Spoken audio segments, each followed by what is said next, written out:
Now I'd like to present Shawn and Jesse. So Shawn Kimmel and Jesse Hurdus.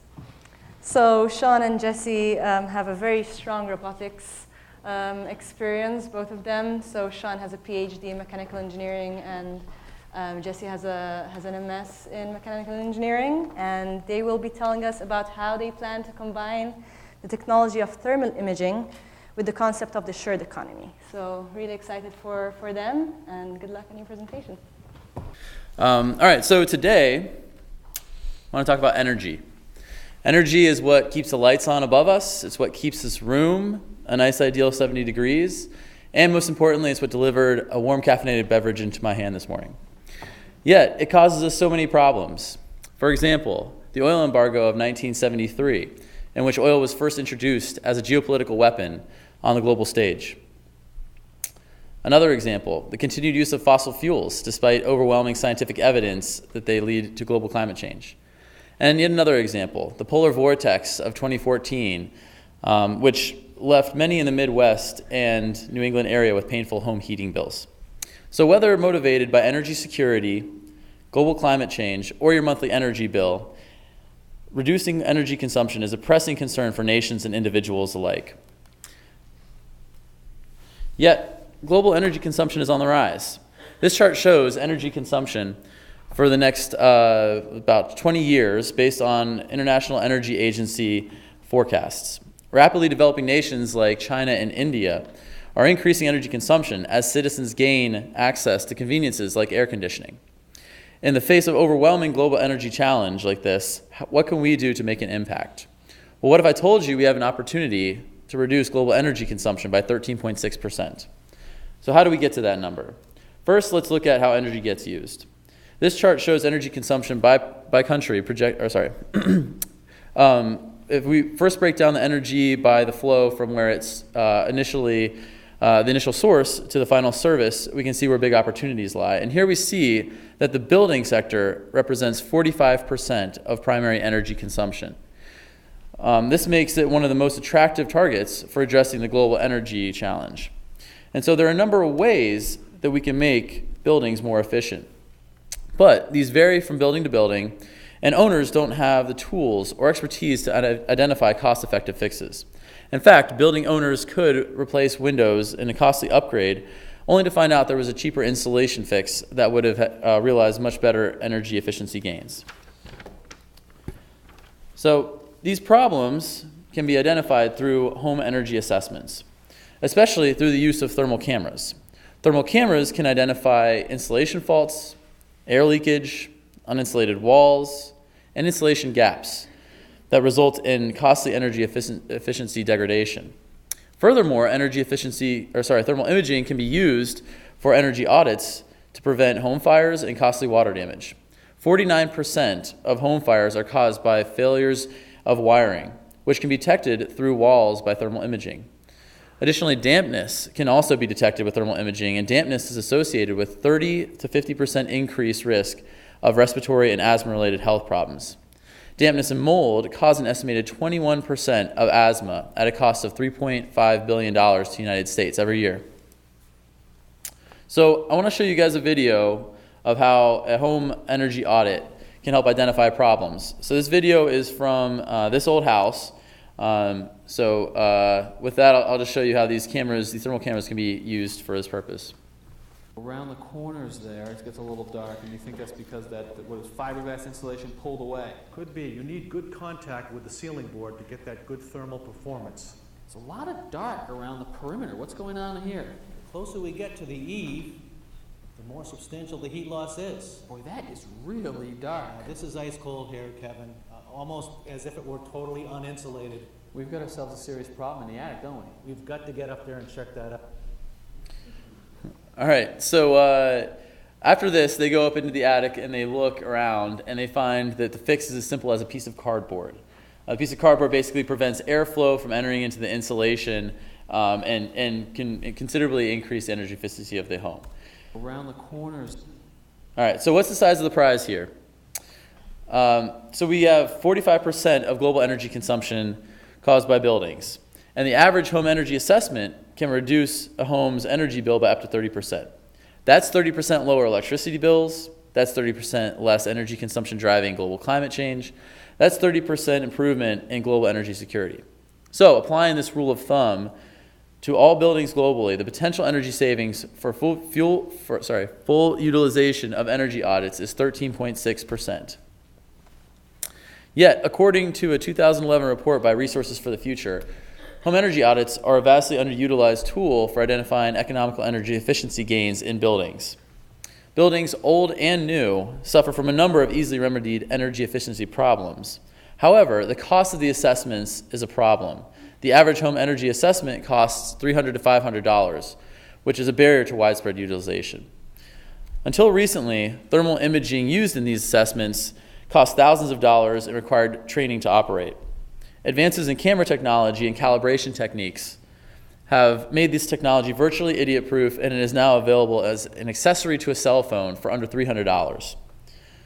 These recent advances in thermal imaging technology have presented us with an opportunity to drastically improve the simplicity and affordability of home energy assessment.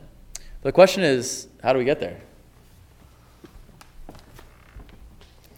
So our Moonshot marries the shared economy model that's fairly well known at this point, for example, with Uber, with home and building energy assessments.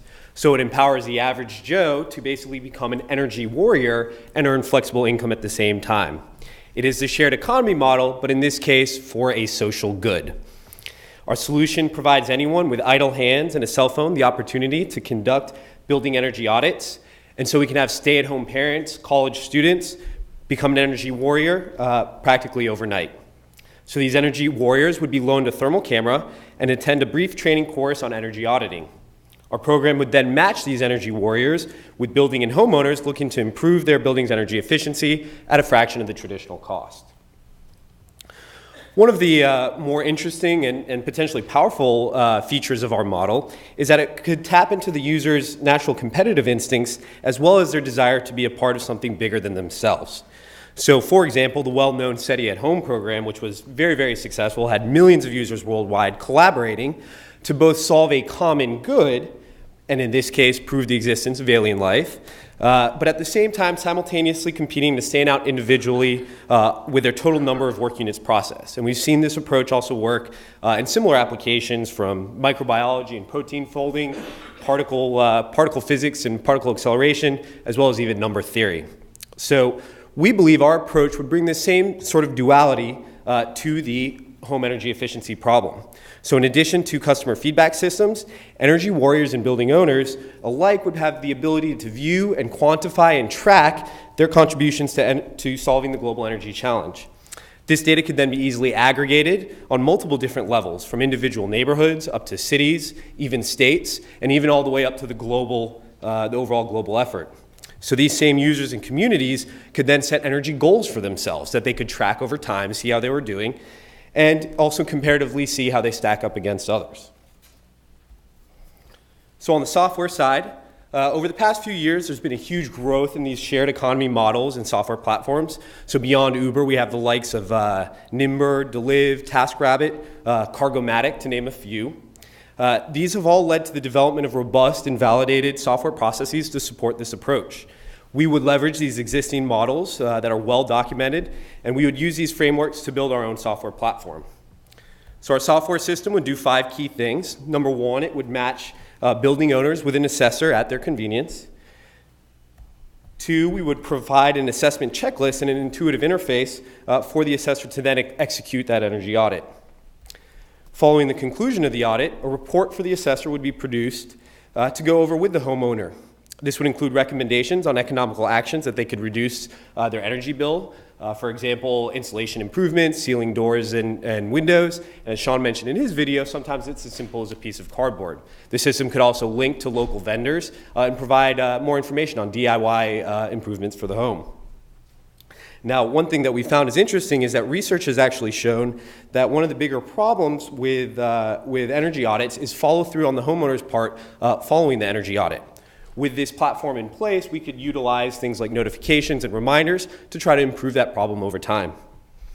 Energy assessors and building owners would then be scored on their climate change impact to again track and gamify the experience overall.